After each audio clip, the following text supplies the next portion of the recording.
شب برات میں یہ کام کیوں کر رہے ہو؟ یہ تو کرسمس سے مشابہت ہے. عیسائیوں کی رات کو دیکھا نہیں 12 بجے کے بعد وہ ایسے بنے ٹھنے کرسمس میں پھر رہے ہوتے ہیں. مسلمان تو صبح صبح آتا ہے نہا دھو کے عید پڑھنے کے لیے. وہ تہوار مسلمانوں کا دن میں ہوتا ہے, راتوں میں مسلمانوں کی خوشیوں کے تہوار نہیں ہوتے. تو پھر جس طرح نبی نے جو عمل کیا اس طرح کیا جائے گا نا. نبی صلی اللہ علیہ وسلم اکیلے گئے تھے, اندھیرے میں گئے تھے, آپ جتھوں کی شکل میں پتیاں لگا کے جاتے ہو وہاں پہ, تو یہ تو سنت تھوڑی ہے. اور پھر اس رات حلوے بنانا. حلوے کیوں بناتے ہیں؟ کہ بھئی یہ تہوار ہے تو خوب سمجھ لو مسلمانوں کے تہوار راتوں میں نہیں ہوتے, راتوں میں غیر مسلموں کے تہوار ہوتے ہیں.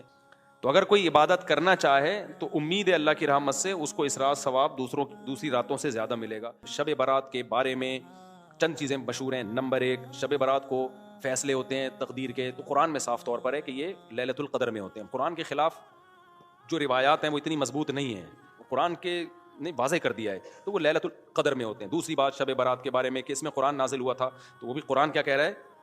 لیلۃ القدر میں ہم نے نازل کیا ہے. تو وہ کمزور بات ہے شب برات میں قرآن کا نازل ہونا. اگرچہ علماء نے تعویلات کی ہیں کہ آسمان دنیا پہ آیا ہو, لیکن کیا ضرورت ہے قرآن کے مقابلے میں جب کوئی صحیح حدیث بھی نہیں ہے. تو سال بھر کے فیصلے بھی کب ہوتے ہیں؟